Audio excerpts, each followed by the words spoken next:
నమస్తే, నేను మీ సతీష్. ఆంధ్రప్రదేశ్లో ఎన్నికలు దగ్గర పడుతూ ఉన్నాయి. ఇక రాజకీయ పార్టీలన్నీ కూడా ఎన్నికలకు సమాయత్తం అవుతున్న పరిస్థితుల్లో ఆంధ్రప్రదేశ్లో అయితే కనుక రాజకీయ వాతావరణాన్ని వేడెక్కిస్తూ ఉంది. మరి ఒకవైపున రా కదలిరా అంటూ తెలుగుదేశం పార్టీ ఎన్నికల ప్రచారంతో హోరెత్తిస్తూ ఉంటే, యుద్ధానికి సిద్ధమంటూ జగన్మోహన్ రెడ్డి కూడా ఈ రోజున తన ఎన్నికల ప్రచారాన్ని ప్రారంభించారు. మరి ఆంధ్రప్రదేశ్ ప్రజా నాడి ఏ విధంగా ఉంది, అక్కడ ఉన్నటువంటి రాజకీయ వాతావరణం ఎలా ఉంది అనేటువంటి అంశాలు మనతో చర్చించేందుకు తెలుగు మహిళా నాయకురాలు కందుకూరు నియోజకవర్గం నుంచి ఉన్నం నళినీదేవి గారు ఉన్నారు. మేడం నమస్తే. నమస్తే సతీష్ గారు. ముఖ్యంగా ఎన్నికల వాతావరణం కనిపిస్తూ ఉంది. రాజకీయంగా కూడా పూర్తిగా పొలిటికల్ హీట్ అనేది ఎక్కువగానే కనిపిస్తుంది ఈసారి ఎన్నికలకి మాత్రం. మరి ఆంధ్రప్రదేశ్లో ఎలా ఉంది పరిస్థితి? ఆంధ్రప్రదేశ్లో 2019 ఎలక్షన్స్లో దరిమిల ఆంధ్రప్రదేశ్కి ఒక గ్రహణం పట్టిందండి. ఆ గ్రహణం ఆ రోజు నేను వేరే పార్టీలో ఉన్నా కూడా ఒక బయట నుంచి థర్డ్ పర్సన్గా నేను అబ్జర్వ్ చేస్తున్నా.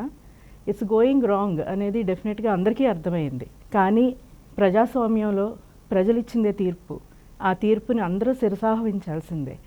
అట్లాగే ఆ తీర్పుని అందరూ స్వాగతించారు. ఒక్క ఛాన్స్ నాకు ఒక్క ఛాన్స్ ఇవ్వండి, ఈ రాష్ట్రాన్ని నేను ఏదో చేసేస్తాను అనే ఒక గ్రాఫిక్స్ని చూపించారు జగన్మోహన్ రెడ్డి గారు. సరే, ఒక్క ఛాన్స్ ఇద్దామని ఇచ్చారు ప్రజలు. తీర్పు ప్రజాస్వామ్యానికి అది ఫైనల్. కానీ ఆ ప్రజలు ఇచ్చిన ఆ మ్యాండేట్ని కానీ ఆ తీర్పుని కానీ ఆయన ఏమాత్రం గౌరవించలేదు. దాన్ని చాలా హుందాగా వ్యవహరించి ఆ ఇచ్చిన ఛాన్స్ని రాష్ట్ర పురోగతి కోసం ఉపయోగించి రాష్ట్రాన్ని ప్రగతి పదంలో నడిపిస్తే చాలా బాగుండేది. కానీ దానికి చాలా విరుద్ధంగా కక్షలకు, కార్పణ్యాలకు, అలాగే ఒక కన్స్ట్రక్టివ్ నేచర్ కాకుండా ఒక డిస్ట్రక్టివ్ నేచర్తోనే అసలు ప్రభుత్వాన్ని స్టార్ట్ చేసి ఆ డిస్ట్రక్టివ్ నేచర్తోనే ముందుకెళ్ళి కక్షలు, కార్పణ్యాలు, బూతు పురాణాలు, ఇదే కేవలం ఈ 5 సంవత్సరాలు ఆంధ్రప్రదేశ్లో జరిగింది. రాష్ట్రం కనీసం 20 సంవత్సరాలు తిరోగమనం పాలయ్యింది. ఇది ప్రజలందరూ గమనించారు. ఈ చేత్తో 100 రూపాయలు ఇచ్చి ఈ చేతిలో 1000 రూపాయలు లాక్కునే పరిస్థితి. ఇది ప్రజలందరూ కూడా గమనించారు, అందరికీ అర్థమయ్యింది.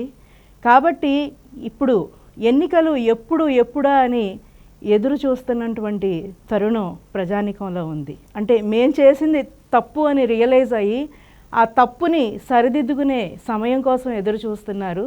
ఆ సమయం ఎంతో దూరంలో లేదు, కేవలం నెలల తేడాలో ఉంది. కాబట్టి ప్రజలు, ప్రజానీకం, అలాగే పొలిటికల్ పార్టీస్ కూడా దీనికి సమాయత్తం అవుతున్నాయి. తెలుగుదేశం పూర్తిగా నిజాలని ప్రజల్లోకి తీసుకెళ్లే భాగంలో పూర్తిగా సక్సెస్ అయ్యింది. వారు ఏం కోల్పోయారో కూడా చాలా క్లియర్గా తీసుకెళ్లే భాగంలో సక్సెస్ అయ్యింది. కాబట్టి డెఫినెట్గా ఈసారి తెలుగుదేశం ప్రభుత్వం మనం చూస్తామని చాలా గట్టి నమ్మకంతో నాయకులు కానీ పార్టీ కానీ ఉంది. అయితే ముఖ్యంగా చూస్తే మేనిఫెస్టోలో ఇచ్చినటువంటి హామీలో 99% నేను అమలు చేశాను, నేను ఇస్తున్నటువంటి సంక్షేమం ప్రజలందరూ కూడా ఆదరిస్తున్నారు, కాబట్టి ఈసారి 175 స్థానాలు మేమే గెలుస్తామంటూ జగన్మోహన్ రెడ్డి వ్యక్తం చేస్తుంది. ధీమాని ఎలా చూస్తారు? వై నాట్ 175 అనేది పాత మాట అండి. అది 6 నెలల క్రితం జరిగిపోయిన ఒక గతం.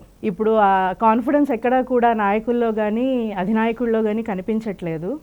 ఇప్పుడు ప్రస్తుతం నన్ను దిగిపోమంటే గౌరవప్రదంగా నేను దిగిపోతాను అనే పరిస్థితికి వచ్చేసింది అది. కాబట్టి it's no more why not 175.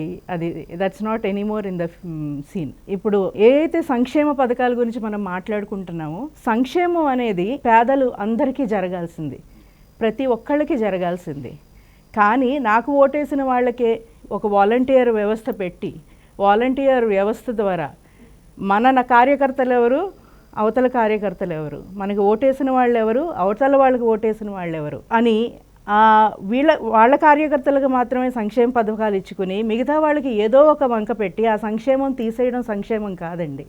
ఇది ప్రజలందరూ గుర్తిస్తున్నారు. రేపు ఆ ప్లేస్లో మేము ఉంటామేమో అన్న భయం వాళ్ళకి మొదలయ్యింది. ఇప్పుడు ఏది కూడా ఒకదాంతో ఆగిపోదు. అది రేపు మన దగ్గర వరకు వస్తే ఏంటి అనే ఒక క్వశ్చన్ ప్రజల్లో మొదలయ్యింది. అయితే ఏది సంక్షేమం ఇస్తున్నారో అది అనుభవించలేని పరిస్థితిలో ప్రజానీకాన్ని పెట్టారు. ఒకవైపు సంక్షేమం ఇస్తున్నారు, ఇంకోవైపు ధరలు పెరిగిపోయినాయి, పన్నులు పెరిగిపోయినాయి. దేనికి బ్యాలెన్స్ అయిపోతుందండి. సో కాబట్టి సంక్షేమం అనేది ఎక్కడ రియల్గా జరగట్లేదు గ్రౌండ్లో. అది ఓన్లీ చూపించడం వరకే చూపిస్తున్నారు.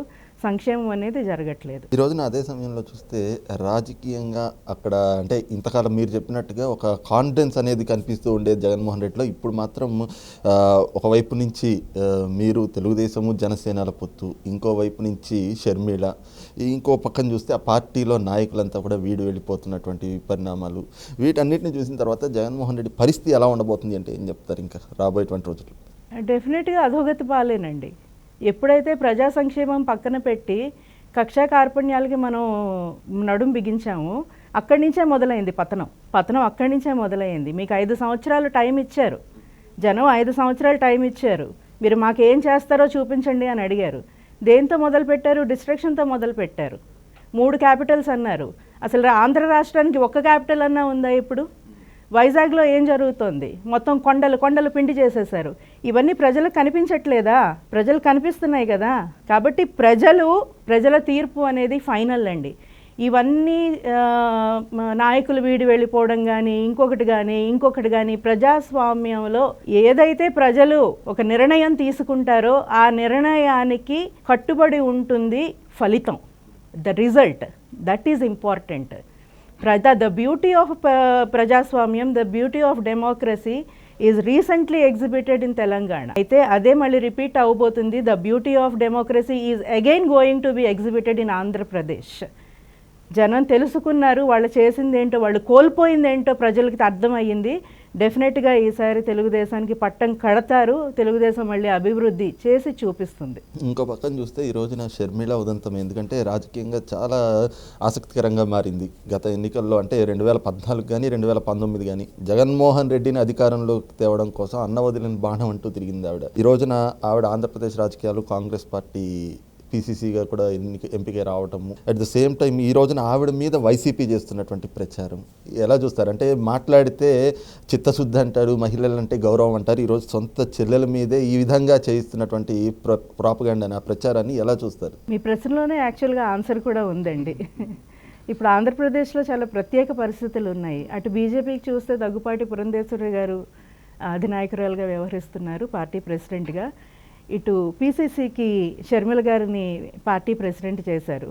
కాబట్టి ఈ జాతీయ పార్టీలు ఏవైతే ఉన్నాయో 2 పార్టీలకి కూడా ఒక మహిళ నాయకత్వం వహించడం అనేది స్వాగతించవలసిన విషయం.